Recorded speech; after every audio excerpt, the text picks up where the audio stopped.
Okay, today the continuation of the previous classes, basics of complex numbers. So I have finished the three parts. The third part is about second part operation on complex numbers, and then conjugate and the modulus of a complex numbers. We have finished all those things. Now I'll explain today about argument of a complex number. So what is the argument, or sometimes we say amplitude, argument of a complex number or amplitude of a complex number. So now, first, what is the argument of a complex number? Argument of a complex number.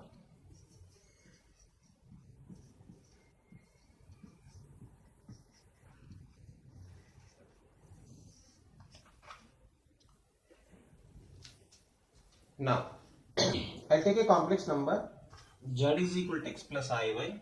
Say z equals to x plus iy.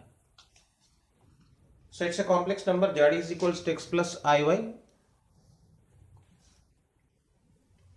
Now where x comma y what? X comma y r belongs to R.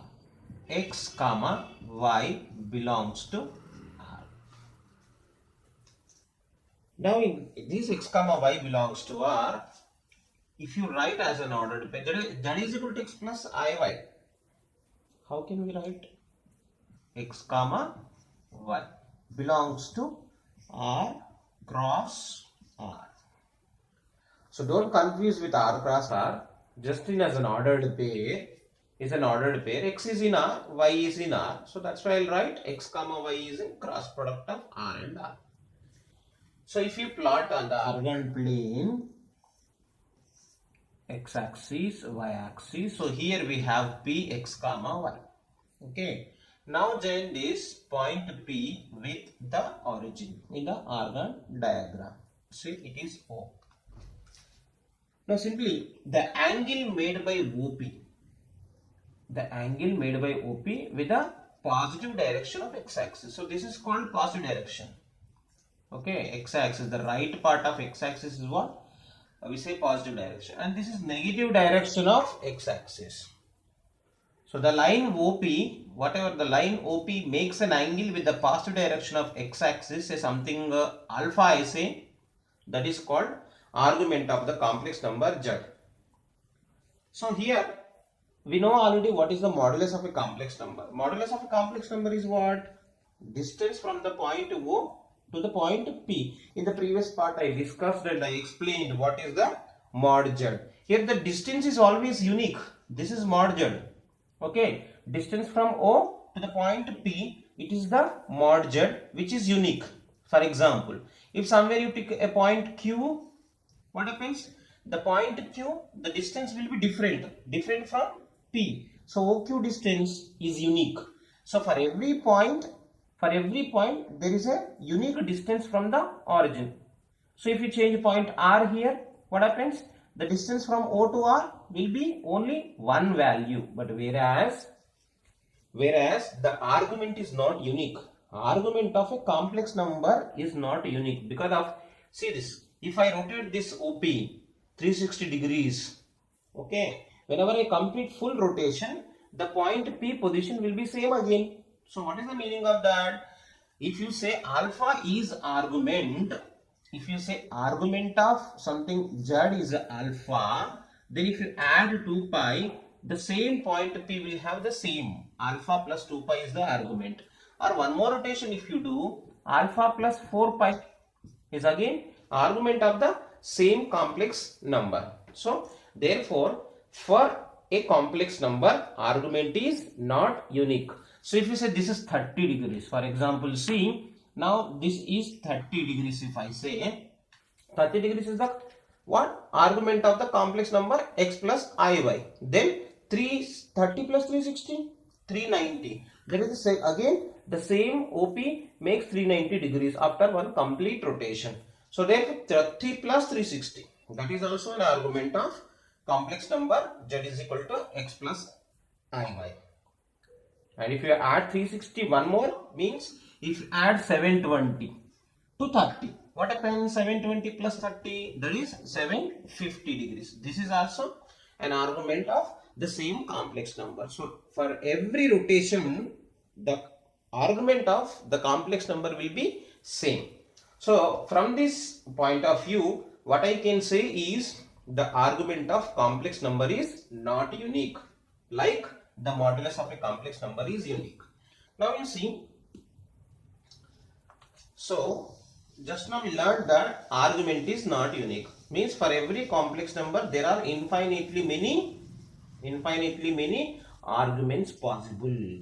For single complex number there will be infinitely many arguments.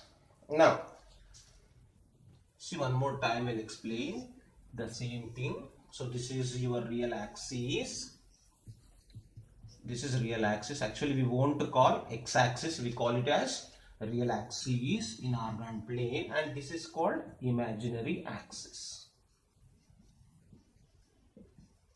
Okay, now here we have a point P x comma y. In fact, as a complex number, if you see, as a complex number, if you want to represent, what do we write? X plus iy. X is the real part, y is the imaginary part, and we'll write as x plus iy.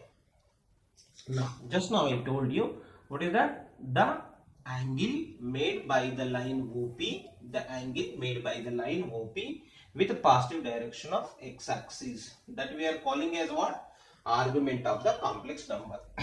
Now, there is a question. Now, how to find out an argument of a complex number? How to find out argument of a given complex number? So, just I will drop a perpendicular from the point P. Just I will draw a perpendicular from the point P to the real axis. Okay. So that is M. Now this is O.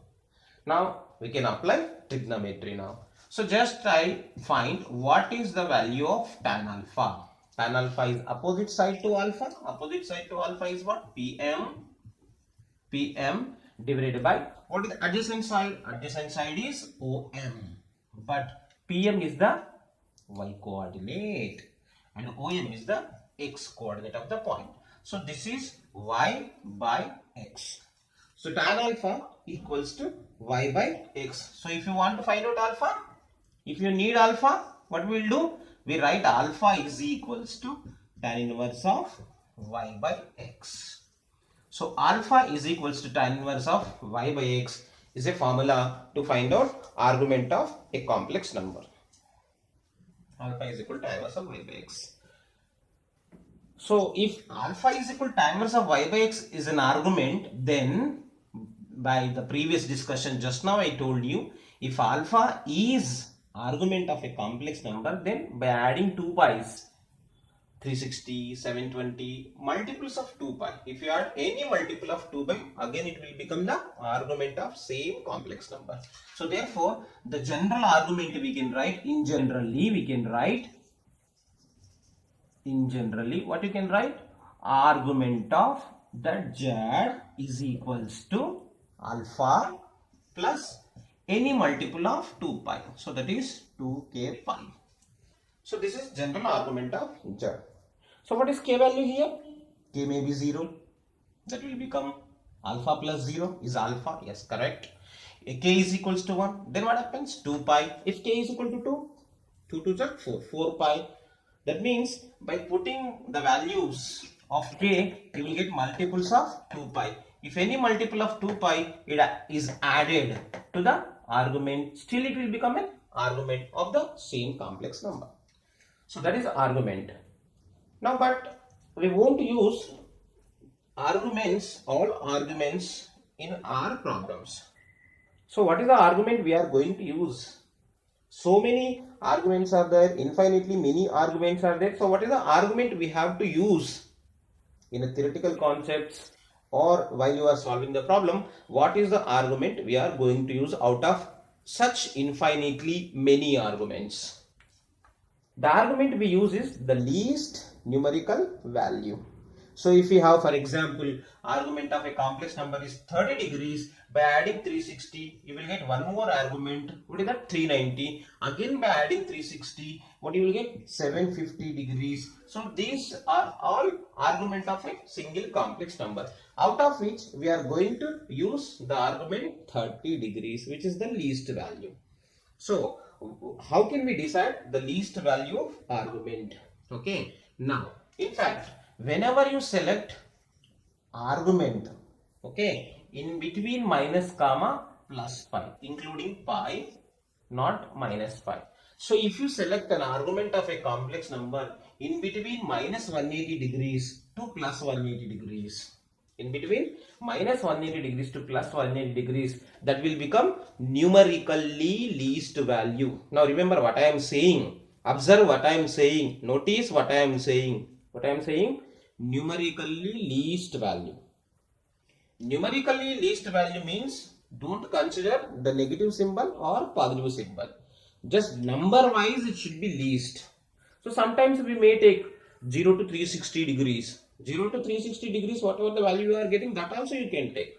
But numerically I want least. Numerically I want least. So I am going to negative side also. So minus 180 degrees to plus 180 degrees. If you take a value, that is called principal argument. So for a complex number, there are infinitely many arguments. But whenever you take an argument, out of all those arguments, if you take an argument in between minus pi comma plus pi, including pi but not minus pi, such type of argument is called what? Principal argument. So while we are doing the problems, while we are solving the problems, we always try to find the principal argument of a complex number. Now the problem is what? How to find that value in between minus pi to plus pi. Okay, now we will see the method how to find out the principal argument of a complex number. So I'll give you how to find out the method. I'll give you first, then I'll solve one or two examples to understand the concept. Now, so whenever your complex number is in first quadrant, there is no problem to find out the principal argument using the formula just now what I said. So here y I told x, so p x comma y. Now because of x comma y is in the first quadrant, so therefore the line OP obviously makes an angle between 0 to what? Pi by 2. So therefore it is obviously, it will become what? Principal argument. So alpha is equals to tan inverse of y by x. By calculating this alpha is equal to tan inverse of y by x, directly you can get the principal argument. Because of in first quadrant y is positive, x is positive, y by x is positive. So whenever it is positive, it belongs to 0 comma pi by 2. So alpha is equal to tan inverse y by x gives the direct principal argument of a complex number if it is in the first quadrant. So remember to find out principal argument of a complex number.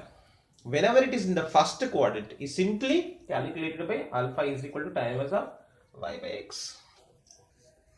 Now you see, for example, I'll take z is equals to 1 plus I. Z is equal to 1 plus I. So what is the real part? Real part is 1. Imaginary part is what? 1. Real part is 1. Imaginary part is 1. So it is in the first quadrant. Like you can write, how can we represent this? 1 comma 1. So it is in the first quadrant. So directly this formula gives us what? Principal argument of 1 plus I. So what is that? Alpha is equals to tan inverse of imaginary part, y is imaginary part, 1 by 1. So what is that? Tan inverse of 1. What is tan inverse of 1?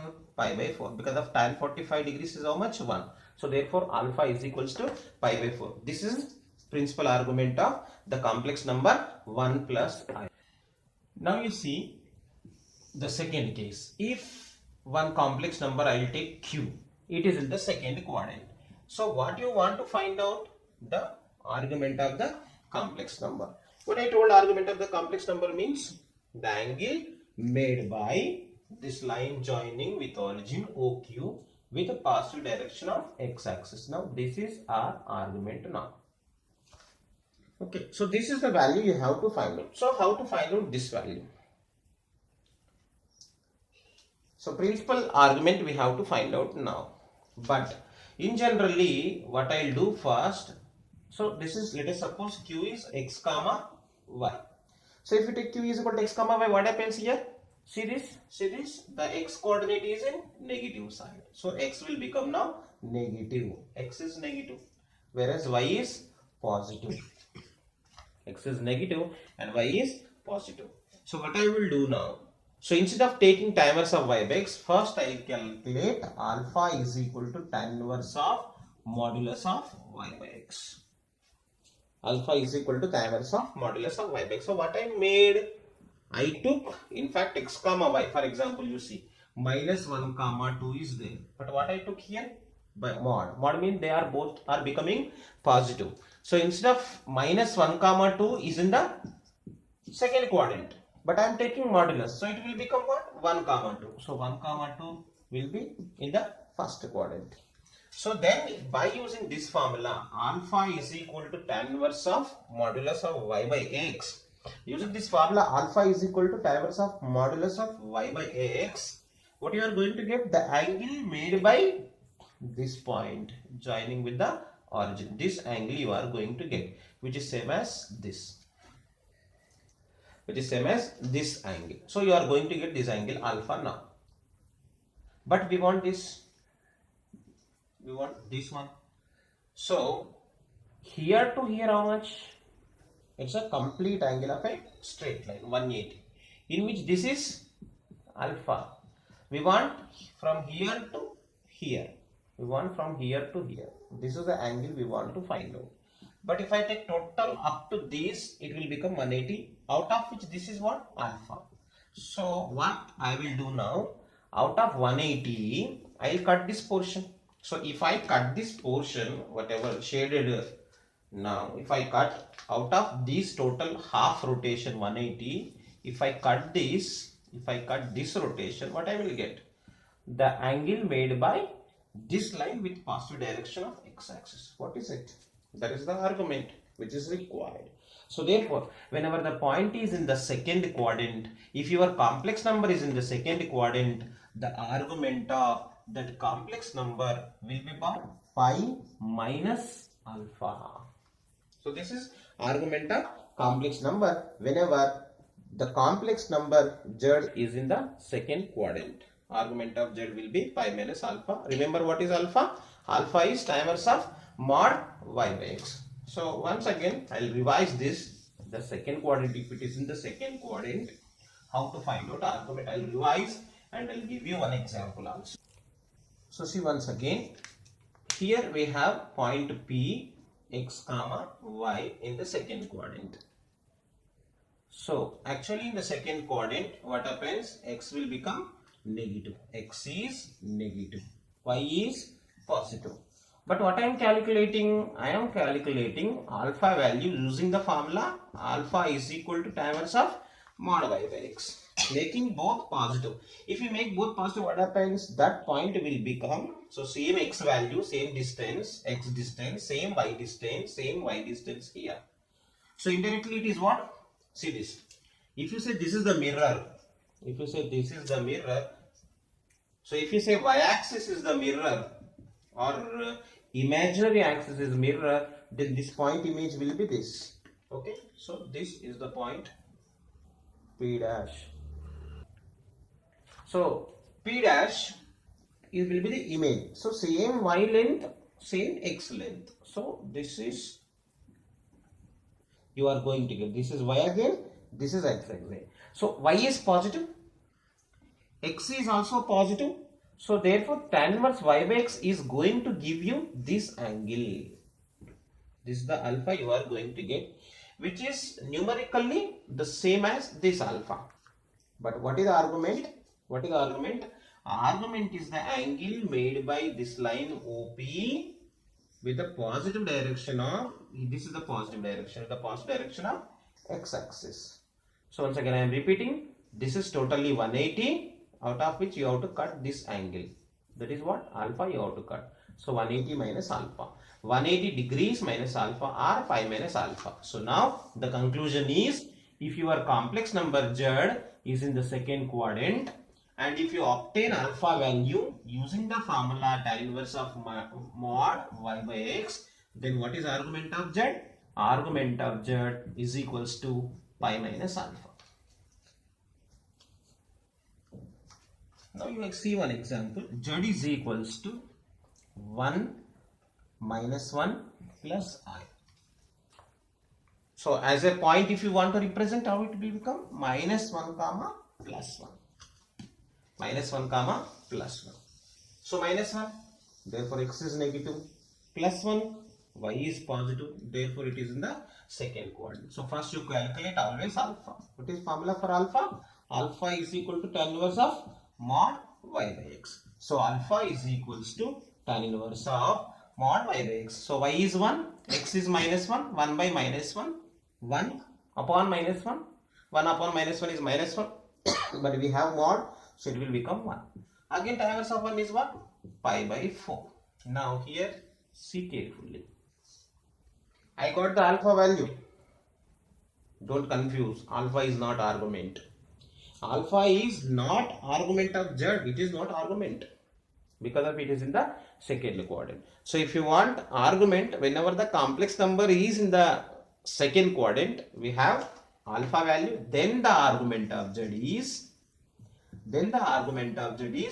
pi minus alpha. So what is the pi minus alpha? Pi minus pi by 4. So by taking LCM 4, you will get what? 3 pi by 4. So this is argument of minus 1 plus 1. This is the argument of minus 1 plus 1. So remember, so whenever it is in the second quadrant, first you calculate alpha, then you find out argument of that particular complex number using the formula. Using the formula what? Pi minus alpha. Now we will see, whenever it is in the third quadrant and fourth quadrant, what is the argument of complex number? In fact what? Principal argument of the complex number. So now you see. So if your complex number is in the third quadrant, okay, what do you want to find out? Here this we want to find out with the positive direction of x-axis angle made by. Now we are calculating in the negative direction, so the angle is going to be negative. Okay, so P is x comma y, P is x comma y, where it is in the third quadrant, so x is negative, y is also negative. X is negative, y is also negative. Means whenever x coordinate and y coordinates are negative, then we can say that it is in the third quadrant. Piche se tol wala kodta lesinel. Extra la. So x is negative, y is negative, x is negative, y is negative, therefore it is in the third quadrant. So first you find out again alpha is equal to what you have to find out? Tan inverse of mod y by x, again by making both are positive. Alpha is equal to tan inverse of modulus of y by x. Then if you take both are positive, where it will go again? It will go again in the first quadrant. First quadrant with the same distances. So that is, you are going to find out irrespective of the symbols by taking mod. Its length only you are considering. Mod you are taking means that both are becoming positives. So just you say this is a triangle. Okay, irrespective of the directions. This is y value, this is x value. So you are getting this alpha. You are getting the value of alpha. Okay, this angle you are going to make. But we want this. We want this. So what is that? Totally again 180. From 180 again you cut alpha. So pi minus alpha. Pi minus alpha. Total 180. From that you cut alpha. That is pi minus alpha. But you are calculating that angle in a negative direction. Clockwise direction. Clockwise direction is what? Negative direction. So therefore, argument of Z will become pi minus alpha and it's negative. So this is the formula whenever it is in the third quadrant. Now for fourth quadrant. For fourth quadrant, for example, you have a complex number in the fourth quadrant P. By taking modulus, again you are considering only the lengths. This is y, this is x. So what you are calculating? This is you are calculating alpha. Okay, so the same alpha but in the negative direction. So therefore, whenever the complex number is in the fourth quadrant, argument of z we will take as minus alpha. So now at the end, I'll once revise these four rules whenever it is in the first quadrant, second quadrant, third quadrant and fourth quadrant. So see, for all the cases, you have to calculate always, first you have to calculate always what?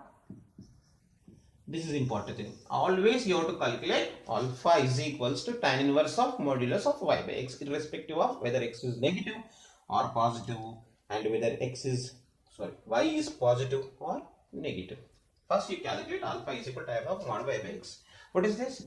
Tan inverse of modulus of imaginary part of z by real part of z. So this is the formula to find out alpha.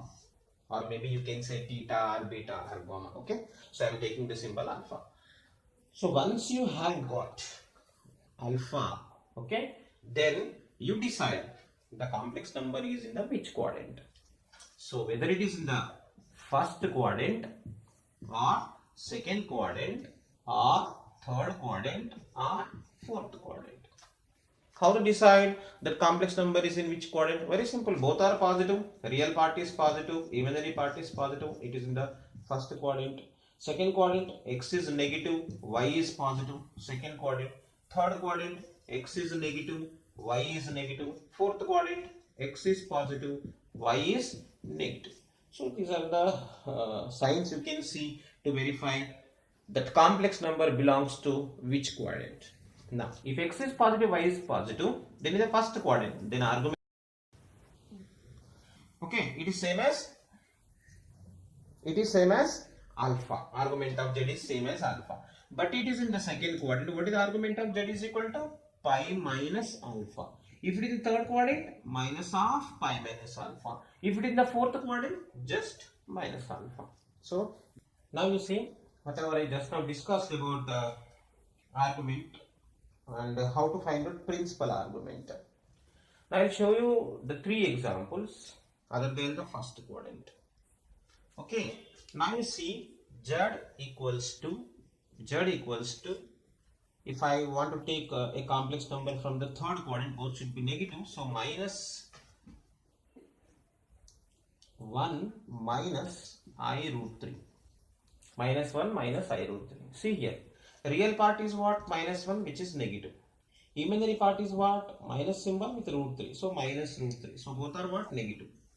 Real part is negative and imaginary part is also negative.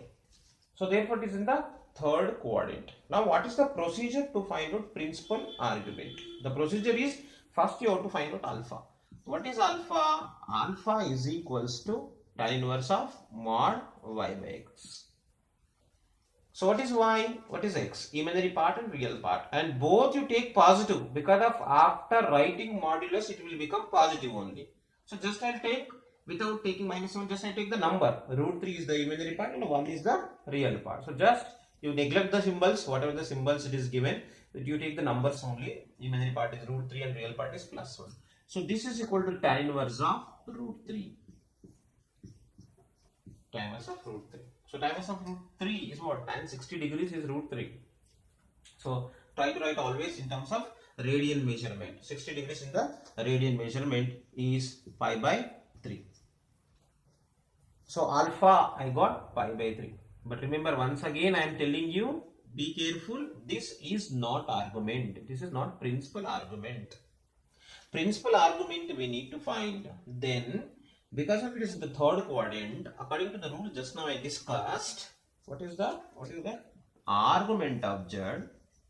So we are calculating principal argument. In fact, argument of z is equal to what? Minus of pi minus alpha. So just you replace alpha.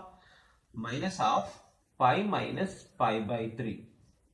So 3 pi minus pi, that is equals to 2 pi by 3.